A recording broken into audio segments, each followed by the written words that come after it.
Hernia adalah suatu kelainan ataupun penyakit yang sering terdapat di masyarakat. Penyakit ini bisa mengenai usia bayi sampai ke orang tua. Kali ini kita akan kupas tuntas tentang hernia pada anak. Di studio telah hadir bersama saya dokter spesialis bedah anak, Dr. Meza Gina Farika, spesialis bedah anak. Apa kabar, Dr. Meza? Sehat, Om El. Oh ya, Dr. Meza itu dinas di Rumah Sakit Cideres. RSUD Cideres, Majalengka ya. Oke. Sebenarnya hernia itu apa sih, Dok? Ya, Yang jadi sering kita sebut hernia, tapi kita pengen tahu nih sebenarnya hernia sendiri itu apa sih gitu. sebenarnya kalau hernia sendiri itu dalam artinya sendiri adalah tonjolan. Tonjolan. Ya, Om El. Bisa di mana-mana aja. Bisa di daerah selangkangan, bisa juga ada tonjolan dari bagian perut nih yang Oke. masuk ke daerah dada. Ada juga. Oh, Jadi iya. jadi hernia itu tonjolan yang bisa terjadi pada bayi atau anak. Oke, gitu. jadi Banyak jenisnya. hernia itu sebenarnya ada sesuatu yang Menonjol. menonjol Betul. yang seharusnya tidak boleh ke situ. Betul, betul terjadi. Om El. Oke. Kenapa pada anak juga bisa terjadi? Kok bisa gitu?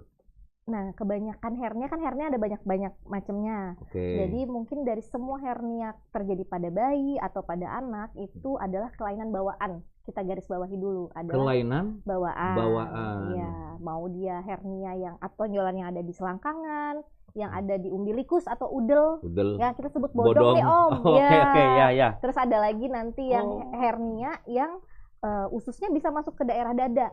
Nah, itu juga ada. Itu semua berupa tonjolan. Itu jadi kelainan itu muncul pada saat dia lahir gitu. Diketahuinya pada saat lahir. Iya, jadi kan orang bilang bawaan gitu Ya, ya. bawaan pada Bawaan. saat proses kehamilan. Oke. Iya. Jadi apakah itu memang apa kita kan orang awam di Indonesia itu keturunan bukan ya Ya. kira-kira gitu. Kalau dari persentasenya sih ada yang keturunan, tapi ada juga emang bawaan si anaknya sendiri. Jadi misalnya bapaknya enggak, ibunya enggak, tapi anaknya iya. Faktor gitu. keturunan ada ya, Dok? Ada ya, tapi jadi ya? sedikit sekali. Tapi kecil sekali. Itu yang khusus untuk hernia yang umbilikal atau yang di inguinal, yang di bodong atau yang selangkangan Iya, ya. betul. Hernia yang sering kita sebutnya itu burut atau turun berok Turun berok yang atau seringnya. ada lagi yang nyebutnya juga kondor gitu. Oh, kondor ya. Kondor gitu. Ya, jadi bedanya kalau pada anak atau bayi, bahkan bayi ya, Dok Bayi. ya, baru lahir juga itu bayi karena memang bisa tadi karena memang ada sedikit mungkin faktor keturunan ya. Kedua, apakah ada faktor misalkan pada saat kehamilan si ibunya terkena infeksi tertentu atau minum obat tertentu? Jarang sih Om El ya. Jadi kalau untuk hernia yang di selangkangan sendiri ini ya. Iya. Nah, itu biasanya terjadi pada anak laki-laki paling seringnya. Hmm. Ada faktor dia itu biji Iya. yang ada di kantung kemaluan Iya, nih, Om. biji kemaluan ya. Nah, itu dulu dia adanya di dalam perut. Oh, jadi pada laki-laki Iya. buah sakar Buah atau sakar. biji kemaluan itu ketika kita bayi itu aslinya dia ada Di dalam perut. Di Pada dalam saat perut di dulu. kandungan.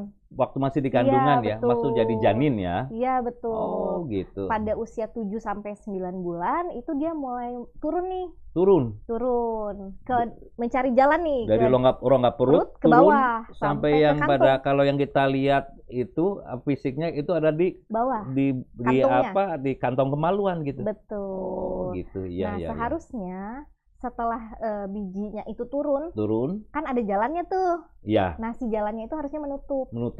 Iya. Oke. Dan menutupnya itu biasanya nggak langsung kiri kanan barengan. Biasanya yang kiri itu duluan nutupnya. Kiri duluan, Iya, baru yang kanan. yang kanan duluan gitu. Baru yang kanan. Yang kanan baru yang terjadi. Betul. Memang ada dampaknya gitu yang duluan, yang kiri, yang kanan. Nah, itu Mungkin nanti badan- dari kejadiannya. Makanya Oh. banyak hernia pada anak yang cuma sebelah, itu 60%-nya yang kanan aja.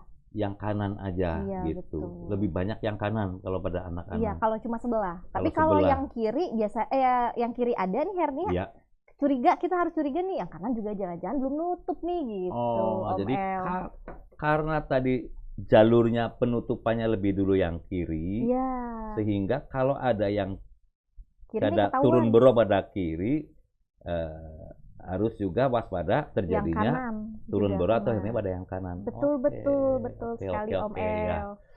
Jadi cukup menarik ya. Jadi Iya, ternyata hernia pada anak itu cukup lumayan rada berbeda ya pada dibanding dewasa ya. betul Om El, Ada anak betul. memang ada sedikit faktor keturunan walaupun kecil. Kecil sedikit sekali. Kedua tadi karena ada memang tadi ada jalur turunnya buah pelir atau buah sakar yang karena proses penutupannya yang yang berbeda itu sehingga Iya, ketika ada hernia ataukah ini dok karena faktor ada penurunan turunnya buah pelir itu menyebabkan hernia itu lebih banyak pada laki-laki atau dibanding perempuan iya. atau memang karena tidak ketahuan aja gitu.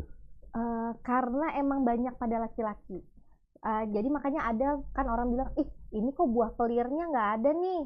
Nah itu suka ada yang nyangkut tuh di selangkangan. Ketika turun nggak nyampe ke Iya, tempatnya jadi gitu. dia nyangkut di selangkangan, itu ada hernia juga masih kebuka. Masih kebuka. Masih kebuka juga gitu. hernianya. Jadi Faktor penambah juga nih jadi kejadiannya. ada buah pelir yang Nyangkut. nyangkut itu. Betul, Itu juga betul. penyakit juga. Itu penyakit namanya Andensesus testis. Waduh, ini mesti dibahas pada bahasan khusus nih. Ya, siap Om El. Oke, jadi kita kembali ke hernia atau turun bero atau burut atau kondor ya. Jadi pada anak sebenarnya bahaya nggak sih hernia pada anak? Kalau hernia sendiri dibilang bahaya apa enggak, mungkin dari kegiatan dia sehari-hari anak-anak masih bisa beraktivitas. Tapi yang perlu diwaspadai itu adalah ketika ususnya turun, dia tidak bisa balik lagi ke dalam perut. Jadi dia terjepit. Nah, itu kondisi yang berbahaya. Jadi yang kelihatan menonjol itu isinya usus gitu. Apapun yang di dalam perut, mau usus, mau lemak, mau airnya aja. Yang atau berbahaya yang tadi seandainya yang masuk ke dalam kantong hernia itu adalah usus. Ususnya, betul sekali. Dan kemudian ususnya terjepit atau tidak bisa kembali lagi gitu. Betul, kalau terjepit itu yang berbahaya. Biasanya gejalanya seperti apa itu? Kalau yang terjepit? Iya. Kalau yang terjepit itu anaknya akan kembung pertama, muntah, tidak bisa BAB. Kemudian pada bagian yang terjepitnya itu biasanya udah mulai kemerahan, itu biasanya udah terlambat. Udah agak ada komplikasinya, udah berlanjut gitu ya. Berlanjut lagi. Jadi kayak gejala usus mampet gitu ya. Iya, usus mampet kalau kita usus mampet ada. Makanya biasanya gejalanya itu munculnya tiba-tiba mendadak atau bertahap itu pelan-pelan gejala usus mampetnya itu. Itu biasanya ada tahapnya Om El. Jadi enggak langsung ini, biasanya anaknya nyeri dulu nih. Nyeri kemudian nyeri di daerah tempat turun bero atau kantongnya itu ya. Nyeri kemudian baru disertai kok mulai agak kembung-kembung, dia seharian kok mulai kan lihat ini belum BAB nih seharian ini. Terus mulai ada muntah-muntah hijau. Nah, di situ udah mulai tuh ini agak telat nih. Cuma kejadian itu tuh biasanya cepet. Jadi nggak seharian gitu. Biasanya hitungan jam juga udah bisa terlihat gitu si anaknya. Secepat itu gitu ya. Secepat itu. Nah, kalau itu udah harus dibawa ke IGD. Harus segera ditangani ya. Ditangani. Seandainya lambat ditangani, resikonya terjadi apa gitu? Nah, kalau misalnya ususnya terlalu lama dalam jepitan, itu bikin ususnya kan nggak ada aliran darah nih Om El. Nah, itu bisa bikin mati tuh si ususnya. Busuk gitu. Busuk lama-kelamaan. Nanti pada saat kita melakukan repair atau perbaikan terhadap kantung, si ususnya emang harus dikorbankan. Bisa sampai segitu dipotong. Gitu. Lebih repot lagi nih operasinya nih gitu. Nah, jadi tadi kalau keterlambatan ya sudah komplikasi. Sebenarnya kalau hernia di operasi sesegera mungkin setelah penyakitnya ketahuan, sebenarnya itu termasuk operasi yang berat atau tidak? Kalau pada anak-anak sih definisi operasi kecil itu jarang. Atau mungkin jenis operasinya operasi yang rumit atau yang sebenarnya tidak terlalu rumit itu? Tidak terlalu rumit kalau untuk operasi teknik anak-anak. Operasinya sih tidak rumit ya. Iya, suka ditanya juga Om El nih sama ibu-ibu sama bapak-bapak. Nah, ya sebenarnya kan sering ya kita juga pengen tahu, Dok itu operasinya operasi berat apa operasi ringan Iya, gitu. Jadi sebenarnya berat ringan itu gimana sih, Dok? kalau misalnya dibilang kompleks atau enggak barangkali ya Iya, kalau untuk iya. operasi. Kalau untuk operasi hernia sendiri yang tanpa komplikasi nih ya Om El Iya, ya, iya, yang iya. biasa aja yang masih bisa keluar masuk nih hernianya, itu operasinya tergolong yang tidak terlalu berat sebenarnya. Dia hanya kan dia ada kantung nih Om El. Iya. Kantungnya yang kita ikat nih Iya. supaya si ususnya teh nggak bisa masuk lagi gitu. Pengikatan itu yang dilakukan pada bayi atau anak Iya. gitu. Terus biasanya setelah selesai operasi berapa lama rawat inapnya itu? Rawat inap sebenarnya sampai besoknya aja sih Om El. Besoknya hari Udah ini bisa pulang. operasi, besok sebenarnya udah bisa pulang Bisa gitu kalau ya. tanpa ada gangguan atau komplikasi. Seandainya penanganan dini ya istilahnya ya. Betul. Oke. Jadi tadi sebenarnya kita kan ngomongin Dok, penjolan di di kantong kemaluan atau di lipat paha ya. Iya. Gitu. Tadi hernia ketika ditangani dengan dini dengan yang ditanganinya lambat itu sangat berbeda sekali hasilnya ya. Ya, kemudian penyakit apa aja sih yang mirip, Dok, dengan hernia itu gitu? Yang paling mirip itu hidrokel namanya Om El. Hidrokel. Iya. Hidro itu air. Air, benar. Ya. Jadi dia membentuk kantung yang isinya air. Kalau isinya air saja namanya hidrokel. Hidrokel. Jadi yang membedakan hidrokel dengan hernia itu cuma isinya dan besar dari kantungnya, diameternya gitu. Gitu.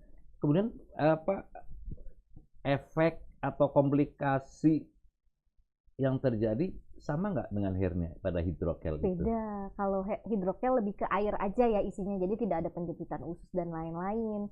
Makanya untuk waktu operasinya juga berbeda ini Om El. Oh, jadi kalau pada tadi hernia sebaiknya sesegera mungkin. Asap kita bilangnya. Ya. Oh, asap, as soon as possible iya, ya. Tapi kalau pada hidrokel? Bisa ditunggu nih. Kalau sampai usia mau ditunggu sampai 2 tahun juga masih bisa. 2 tahun. Ditunggu sampai 2 tahun. 2 tahun masih boleh. Jadi kalau pada hidrokel masih bisa ditunggu 2 tahun gitu ya. Sedangkan pada hernia sebaiknya as soon as possible. Karena melihat dari akibat atau komplikasi yang mungkin bisa terjadi. Tapi perlu digarisbawahi lagi nih Om El, kalau hidrokelnya itu sangat mengganggu, misalnya ukurannya besar, anaknya jadi tidak bisa beraktivitas dan sering mengalami nyeri, itu kita balikin lagi nih, itu sepertinya harus dioperasi dengan segera. Jadi lihat-lihat kondisi jadi pilihan anak. Ya. Betul. Kalau pada hernia harus sesegera mungkin, tapi kalau pada hidrokel pilihan apakah ini mengganggu atau menimbulkan gangguan atau belum. Kalau tidak menimbulkan gangguan, bisalah ditunggu sampai 2 tahun maksimalnya. Gitu, maksimal ya. Betul. Gitu. Ada nggak, Dok, yang sampai tidak perlu operasi pada hidrokel? Ada. Jadi misalnya diketahui hidrokel pada saat bayi, nanti kan kita evaluasi nih setiap 6 bulan atau misalnya 3 bulan sekali. Dilihat lagi nih ukurannya nanti lewat USG. Ternyata kantongnya itu menutup karena pada saat membuka hanya sedikit sekali yang terbukanya. Gitu. Jadi pintunya kecil banget gitu. Kecil banget pintunya. Jadi bisa tidak tembus lagi nih sama tidak air. Tembus lagi. Ada airnya nutup rapat. Tersumbat rapat. Tapi sedikit sekali sih yang kasus yang bisa nutup sendiri. Pada akhirnya sih butuh tindakan operasi ya. Dan sama juga kayak hernia. Dia operasi terus tidak akan lama rawat inapnya gitu. Sama, 1 hari biasanya. 1 hari. Harinya operasi, besok bisa pulang. Gitu. Bahkan anaknya biasanya tuh kalau misalnya habis operasi 2 jam 3 jam udah sadar tuh udah lari-lari lagi. Kayak anak disunat mungkin ya, Dok ya. Iya, bener. Oke. Jadi satu tampilan yang mirip, tapi sebenarnya sesuatu yang berbeda sehingga penanganannya pun berbeda dan komplikasinya pun sangat berbeda. Gitu. Jadi itu benjolan selain hernia ternyata benjolan di lipat paha itu juga ada namanya penyakit hidrokel. Mungkin ada yang lainnya lagi nggak, Dok, selain hidrokel? Kalau yang paling sering yang tadi yang anesesus testis. Jadi dia berupa yang benjolan tidak turun. Juga. Iya, jadi adanya di selangkangan tuh testisnya. Ada di selangkangan. Iya. Terus ada itu nggak konsep akibat dari kalau biji kemaluan tidak turun ke tempatnya itu? Itu nanti ditakutkan kan dia nggak berada di tempatnya. Betul. Jadi perkembangannya jadi lebih lambat dibanding yang ada di tempatnya. Iya. Bahkan dia mungkin bisa jadi atrofi atau tuh jadi ngecil aja terus, jadi nggak Mengecil. berkembang gitu. Akhirnya fungsinya juga menurun atau bahkan tidak berfungsi sama tidak sekali. berfungsi sama sekali. Oke. Terus apalagi yang mesti diwaspadai sekarang, yang harus diwaspadai selain apa ya? Hernia, hidrokel, dan mungkin biji atau apa ya, kita nyebutnya buah pelor ya. Iya. Buah pelor yang tidak turun ya. Iya, Atau betul. bahasa kedokterannya tadi apa? Andensesus testis. Andensesus testis. Iya. Mungkin ada lagi nggak, Dok? Ada Penyakit. untuk mungkin kalau di daerah benjolan sendiri ya, bukan hernia tapi Iya. ya benjolan di daerah skrotum itu akibat dia muntir, Om El. Oh, Jadi si testisnya itu muntir, si buah pelirnya muntir gitu. jadi lama-lama dia akan bengkak, kemudian jadi kemerahan, jadinya biasanya beda sebelah nih sama yang beda sendiri nih, yang satunya jadi lebih besar. Iya, gitu. iya. Itu sering terjadi juga pada anak-anak. Sering juga terjadi pada anak-anak ya. Tapi yang prepubertal biasanya. Yang prepubertal. Iya, Oke. betul. Jadi ternyata kita bicara hernia Jadi dengan kemana-mana. gejala benjolan di lipat paha, ternyata penyakitnya bisa macam-macam. bisa macem-macem gitu ya, dan kayaknya mesti kita nanti butuh bahasan khusus ini untuk masing-masing penyakit. Siap, Om El. Jadi intinya sih hernia, jadi penyakit yang ya sering ditemukan, Betul. terus kemudian bisa mengenai pada usia bayi baru lahir sampai orang tua, dengan segera ditangani semakin bagus untuk mencegah terjadinya komplikasi. Betul. Komplikasi yang bisa terjadi bisa dari hanya sekedar gejala sumbatan usus sampai usus yang membusuk ya. Iya. Sehingga harus dipotong dong. Iya, kalau udah Potong. terlalu komplikasi harus dipotong. Potong. Dan resikonya ya Resikonya bisa kebocoran juga. namanya dipotong, usus disambung pasti nyambung sesuatu, resikonya bocor kan. Gitu. Terus penyembuhannya juga jadi lama. Penyembuhannya juga lama gitu. Dan mungkin stres pada anaknya juga tinggi sama ya. ibu bapaknya biasanya juga Orang stres. tuanya stres banget gitu. Orang tuanya juga biasanya stres. Iya. Jadi dari tadi Dok kan kita ngobrolnya biji kemaluan, kantongan kan berarti laki-laki. Iya, betul. Nah, memang sih pada perempuan lebih jarang ya Dok ya, hernia. 3/1. 3/1 ya. Saya sebenarnya ada yang istimewa nggak pada hernia pada perempuan itu? Kalau pada perempuan biasanya justru lebih tidak ketahuan, Om El. Lebih tidak ketahuan. Iya, pada saat kecilnya.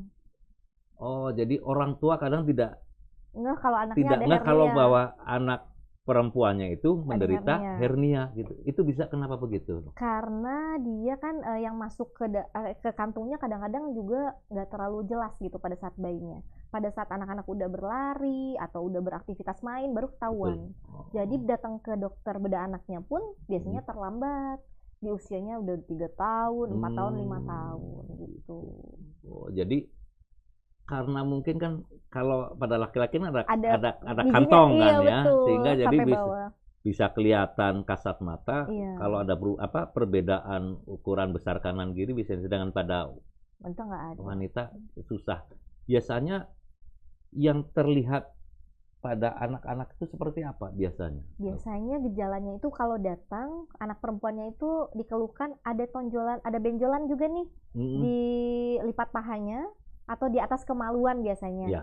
Nah, si benjolan ini kalau pada saat tidur dia hilang katanya gitu. Pada saat tiduran hilang. Pada saat tapi sudah habis lari-lari, aktivitas dia muncul lagi atau pada saat anaknya ngeden gitu biasanya. Itu gejala yang terlihat. Tapi ada nggak yang gejala dikeluhkan anaknya? Biasanya ada nggak? Biasanya kalau udah nyeri. Kalau nyeri ya, keluhannya nyeri ya. Tapi itu untuk kasus-kasus yang telat lagi tuh. Nyeri itu berarti sudah mulai komplikasi gitu. Iya, sudah mulai terjadi komplikasi. Karena ada beberapa pasien juga yang datang itu dia dengan kan yang masuk ke dalam kantung yang perempuan itu bisa ovarium atau sel telur. Yang masuk ke kantong. Betul. Kalau pada laki-laki kan tadi kan kadang usus, bisa cairan, bisa isi rongga perut ya, iya, usus terutama ya. Tapi kalau ada perempuan tambahannya adalah ada sel telurnya nih yang masuk. indung telur ya. Betul. Itu yang menyebabkan kadang-kadang pada saat udah masuk dia terjepit atau muntir bikin ya anaknya nyeri. Nyeri sekali ya. Dan Itu tadi sering. kalau telat lagi konsekuensinya akibatnya bisa sampai harus dipotong hidung telurnya. Betul, betul sekali Om El. Itu yang sangat disayangkan sebenarnya kalau yang pasien-pasien ini seperti menganggap, oh ini mah kayaknya cuma sepele, Sepele. padahal jadinya itu kasihan ke anaknya Ya. gitu. Bisa Oke, diambil satu intunya hidung telurnya. jadi pada hernia pada anak-anak perempuan pun ternyata ada satu komplikasi yang cukup mengerikan ya. Iya, betul sekali. Seandainya itu yang masuk ke dalam kantongnya yang terjerat sebenarnya ya, masuk dan nggak Iya. bisa kembali lagi Iya, ya. betul. Itu adalah indung telur. Indung telur salah satunya. Salah satunya indung telur. Ya memang kalau usus bisa laki perempuan gitu Iya, ya, usus. betul. Tapi kalau yang pada perempuan ini organ khususnya adalah indung telur. Betul. Dan Itu bisa ya. sampai harus Diambil atau dipotong sehingga dia dari kecil sudah cuma punya satu punya nanti. satu indung telurnya ya. Oke, jadi ternyata pada anak perempuan pun yang menderita hernia pun kita harus tetap waspada karena tadi komplikasi yang bisa terjadi adalah seandainya yang terjepit atau yang masuk ke dalam kantong hernia itu adalah organ indung telur dan itu telat dilakukan tata laksana atau pengobatannya menyebabkan indung telur itu busuk dan harus dipotong, Harus diambil. dan ini dia hidup dengan satu indung telur. Oke. Mungkin ada yang lainnya lagi dok yang mesti ini kita mesti waspada nih masyarakat nih pada yang kasus hernia. Ada satu nih yang biasanya suka terjadi ya, ada beberapa itu orang tua yang punya riwayat setelah mengetahui anaknya ada tonjolan itu dilakukan pijat gitu Om El. Oke. Pijit atau bahasa Sundanya Apa itu, Om El? sangsurken. Oh, sangsurken ya. Sangsurken. Oh iya. Nah, Ya. itu juga harus bukan diwaspadai ya, lebih ke di-aware-kan sama Iya. orang tua. Iya. Karena akibatnya itu bisa fatal juga tuh. Nah, itu apa risiko kalau ada hernia dan dipijit itu gimana, Dok? Misalnya kalau pada saat hernianya atau si ususnya sudah terjepit, kemudian kan sudah mulai agak mati tuh ususnya. Pada saat dipijat kan dibalikin lagi ke dalam tuh Dengan paksa ya. dengan paksa. Kan pijit biasanya kan nyeri Iya, ya, kan betul. artinya karena memaksa ya, gitu ya. Memaksa. Bisa jadi si ususnya itu tuh udah bisa bocor gitu. Yang tadinya udah rapuh, Iya, jadi kemudian bocor. dipijit-pijit, Jadi akhirnya jadi bocor. Jadi infeksi satu perut jadinya. Satu perut, jadinya ya itu yang mungkin sampai mengancam kematian ya. Betul sekali Om El. Oke, Nah, jadi itu harus diwaspadai juga. pijit, ya. Jadi satu lagi sahabat, jadi pada saat terjadi hernia apalagi yang sudah terjepit, hindari dilakukan pemijatan apalagi pada benjolannya. Betul. Karena kalau itu yang ada di dalam benjolannya adalah usus yang dimana dia sedang menderita karena kejepit, kemudian dilakukan pemijitan pada tempat itu, jadi usus yang sudah menderita pun akan menjadi bubuk. Atau kita bilang sudah jadi bubuk ya, orang-orang kita bilangnya bubuk ya. Jadi bubuk sehingga kebayang kan ketika usus sudah jadi bubuk, di dalam usus adalah isinya kan kotoran. Betul. Kalau kotoran udah menyebar, padahal di kotoran itu adalah kumannya, bakterinya banyak sekali sehingga akibatnya bisa menyebabkan infeksi menyeluruh dan otomatis mengancam nyawa gitu. Iya. Mungkin ada lagi dokter mungkin yang sesuatu yang juga kita harus sebaiknya hindarin selain yang tidak ada itu ya.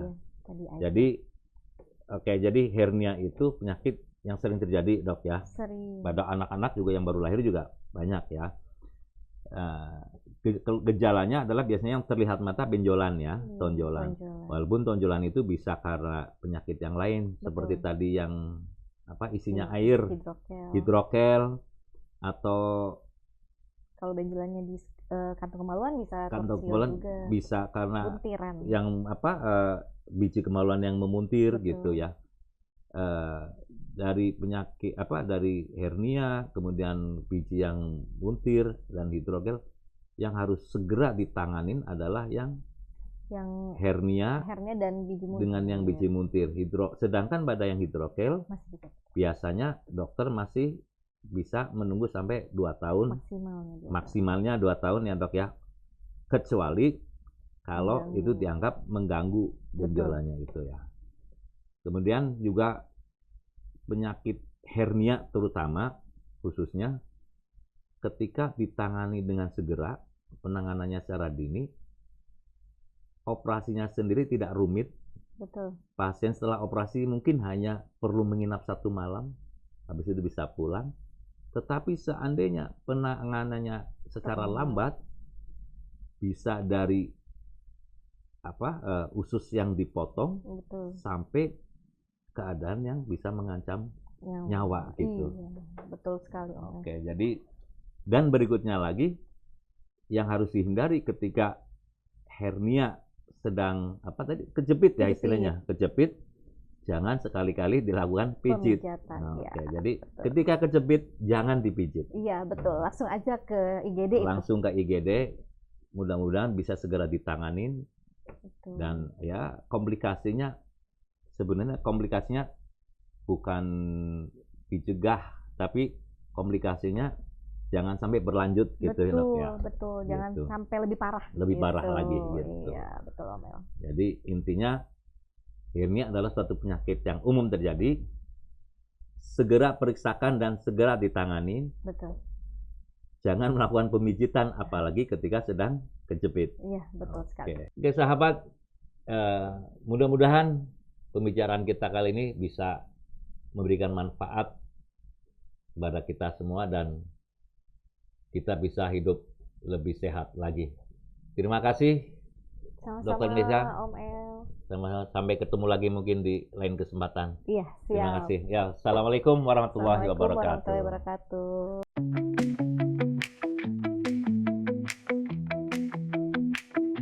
Di Studio Elma Best, multimedia karya bersinar.